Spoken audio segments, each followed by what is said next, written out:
அன்பு மக்களே, எல்லாரும் நலமா? அப்படி என்னாலும் கேட்க முடியவில்லை.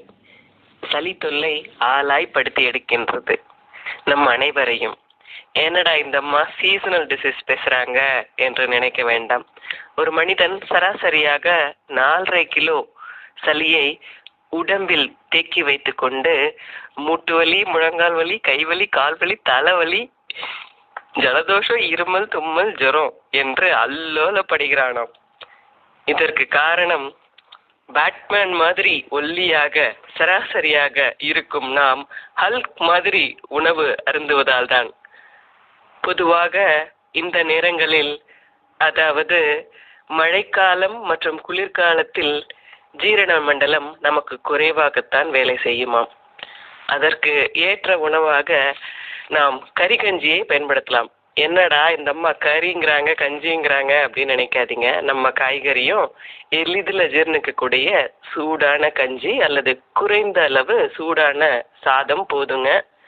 மரபு அரிசியா இருந்தா ரொம்ப நல்லதுங்க.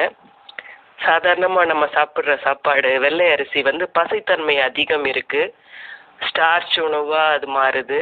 கிழங்கு, பால், முட்டை, இறைச்சி இவை எல்லாமே நம்ம உடம்புல பசையா ஜீரணமாகாம போய் வயிற்றுல ஒட்டிக்குதுங்க. இப்படி ஒட்டிக்கிற உணவால தான் நமக்கு பாதிப்பு அதிகமா ஏற்படுது. கொஞ்சமா ஆட்டுக்கறி, கோழிக்கறி சாப்பிடுபவர்களின் குடல்களை கூட கொஞ்சம் கொஞ்சமாக நீண்ட நேரம் செரிக்க தேவைப்படுகிறதாம். ஆனால் நம்ம ராஜ்கிரண் ஸ்டைல்ல தலவாழ இலை போட்டு வகை வகையா சைவமோ அசைவமோ ஹல்க் மாதிரி சாப்பிட்டால் 4.5 கிலோ சளி பொருட்களாக செரிக்கப்படாத உணவு உடம்பில் தேங்கி விடுகிறதாம். அட, அனிதா சொல்லலைங்க, அர்னால்டு எஹரட் நேச்சுரோபதி டாக்டர் சொல்றாருங்க. 100 வருஷத்துக்கு முன்னாடியே ரேஷனல் பாஸ்டிங் என்கிற புக்கில் ரிசர்ச் ஒர்க்கா சப்மிட் பண்ணிட்டு போயிட்டாருங்க. இதை வெளியேற்றத்தான் உடல் தன்னைத்தானே சரி செய்து கொள்வதற்காக சளி, இருமல், தும்மல், தலைவலி, காய்ச்சல் எதன் மூலமாவது உடலில் இருந்து வெளியேற்ற பிரம்ம பிரயத்தனம் எடுக்கின்றது.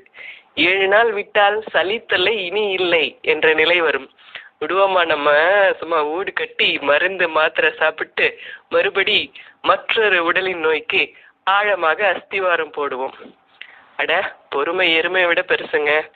கொஞ்சம் உடல் கூறும் மொழியை கேட்டால் நல்லா இருப்போம். அது பசின்னு சொல்லும் போது சாப்பிடுங்க.